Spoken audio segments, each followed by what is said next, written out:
Bonjour tout le monde, aujourd'hui je plante mes tomates dans mon carré de 2 mètres sur 1 mètre avec mes 2 Oya. Bon, planter des tomates, tout le monde sait planter des tomates, il n'y a pas de souci majeur là-dessus. Par contre, je vais vous expliquer un peu comment je les installe, comment je les plante et ce que je fais, quoi. Normalement, là, ici, pour un Oya, on devrait avoir 4 tomates. Je vais essayer de planter un peu plus serré. Le carré potager a été préparé cet automne, ou enfin non, même au début du printemps. Au début du printemps, j'ai retravaillé un peu la terre. J'ai ameubli la terre, j'ai rajouté du crottin de cheval, un peu d'humus, et j'ai paillé avec du broyat, quoi. Je vous montre. Regardez. C'est du broyat de bois, mais super fin, que ma mairie me propose. Mais donc, moi je l'utilise pour éviter la fin d'azote, pour éviter une fin d'azote possible. Ce que j'ai fait, avant de mettre le broyat, j'ai mis mon crottin de cheval tondu, là, vous savez. Je récupère le crottin de cheval chez mes enfants et je le tonds. Donc j'ai mis une couche de crottin tondu et par-dessus j'ai rajouté de ce broyat de déchets verts. Mais c'est vraiment je pense que c'est vraiment du broyat parce que c'est vraiment très très très fin. Donc ici, dans un premier temps, ce que je vais faire, je vais dépailler tout ça et je vais implanter l'endroit où je vais mettre mes tomates et je vais vous expliquer tout ça. Bon voilà, je vais commencer. Par contre, un truc qui me fait drôle, c'est que quand je travaille dans des carrés potagers, ben, ça revient à utiliser des outils de Barbie. Actuellement, je suis en train de monter des carrés potagers chez mes enfants. On monte une serre de 6 x 12, 72 mètres carrés. Et bon, c'est pas tout à fait les mêmes outils, quoi. Bon, mais là, voilà, donc, la première chose à faire, donc, c'est enlever le paillage. Donc, j'enlève le paillage partout pour pouvoir, je mets je mets la terre à nu pour pouvoir travailler convenablement, quoi. Voilà, comme vous pouvez le voir, même si vous pouvez voir ou le ressentir, la terre est vachement humide, elle est toute, elle est trempe, quoi. J'avais mis à peu près 3-4 cm de paillage. J'ai pas arrosé la terre, elle s'est arrosée quand cet hiver, et ça a maintenu la terre humide, même après l'orage. Mais l'orage, il n'a pas eu lieu d'être, étant donné que là-haut, je suis abrité, quoi. Donc si je perce, si je mets la bêche ici, là, c'est vraiment de la semoule, c'est super intéressant, quoi. Et si on regarde, c'est plein de vie. Alors, je vous montre ici, il y a un ver de terre vert, je ne sais pas ce que c'est. 1, 2, 3, c'est partout pareil. Pour avoir quelque chose d'à peu près régulier, je vais faire j'ai trouvé un système qui, je trouve, qui est pas trop mal. Je vais mettre mes pieds, je vais mettre mes piquets de tomates à 20 cm du bord de l'Oya, de part et d'autre. Et comme ça, je vais mettre les tomates à l'intérieur pour qu'elles soient plus près de l'Oya pour se faire. Donc, pour avoir quelque chose d'à peu près précis, 15 cm par rapport au centre, ça fait un truc à peu près. Je parle bien du piqué. Je parle bien.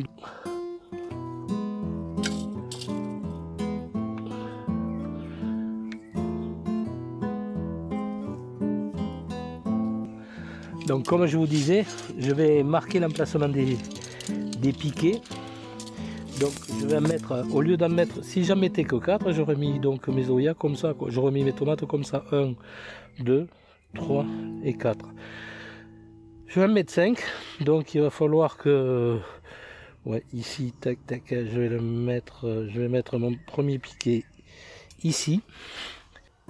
Donc une fois l'implantation faite avec ces piquets, ces espèces de sardines, je prends mes piquets et je les plante. Je me mets à l'emplacement du piquet et j'enfonce ici. Mais j'enfonce pas tout droit. J'enfonce pas tout droit, je vais vous montrer là.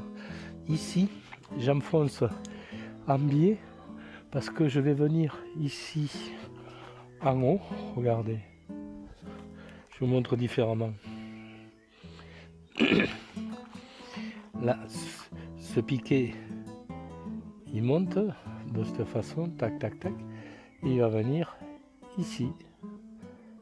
Donc si on regarde, j'ai aucun de mes piquets droits, ce qui fait que si au départ j'avais 37 ou 38 centimes, si j'avais 37 ou 38 cm entre les pieds, et bien une aux extrémités, je me retrouvais avec entre 40 et 50. Donc maintenant je vais implanter mes tomates dans mon carré potager une fois que tout est implanté comme ça. Donc j'ai préparé mes tomates, je les ai enlevées, j'ai feuillé sur une grande distance, j'ai déchignonné un tout petit peu pour ce plat et ici je vais faire 2 trous.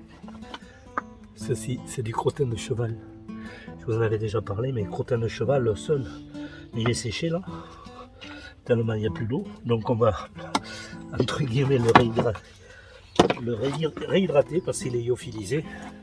Là je prépare, c'est une espèce de pralin avec mon crottin de cheval pour les racines de mes tomates. Elles vont être bien là. On va attendre un peu que l'eau s'en aille. Donc ce que j'ai fait, je fais un trou, j'ai enlevé la terre et j'ai rajouté, comme vous avez pu le voir, comme j'ai rajouté du crottin de cheval seul à l'intérieur que j'ai qui était lyophilisé en quelque sorte, que j'ai rehydraté. Voilà, et maintenant je vais pouvoir mettre mes tomates ici, là. Voilà. Voilà pour celle-là.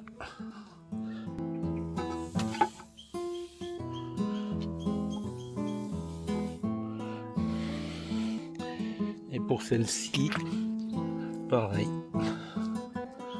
Voilà.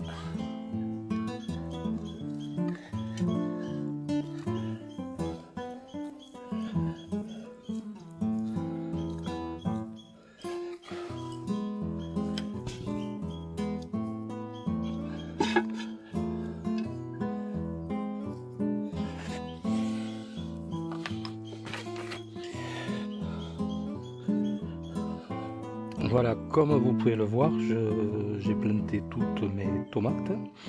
Donc maintenant, ce qu'il va falloir, ça va être de les attacher au poteau.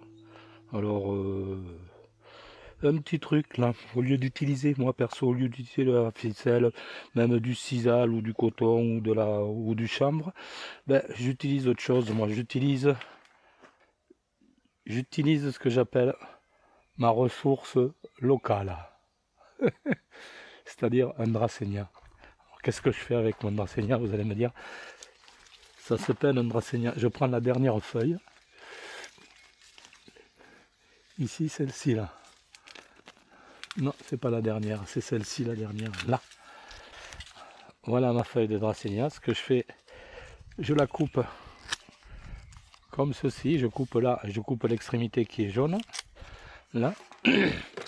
Et maintenant, qu'est-ce que je fais? Eh bien, je prends juste une petite partie, comme ceci, je pèle, et ça me fait un lien. Et voilà un deuxième lien. Et ça, je fais ça pour tous. Et je vous promets, au niveau solidité, hein, vous entendez le bruit? C'est super solide. Hein, et c'est nickel pour attacher les tomates. Je vais vous montrer. On passe à celle-ci, pareil. Je prends un fil.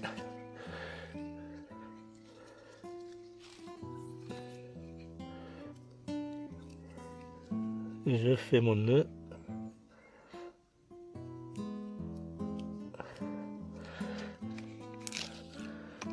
Et j'accroche l'autre ici.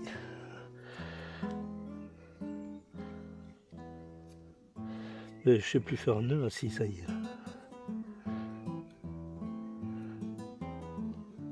Voilà. Je coupe les fils qui dépassent et c'est bon.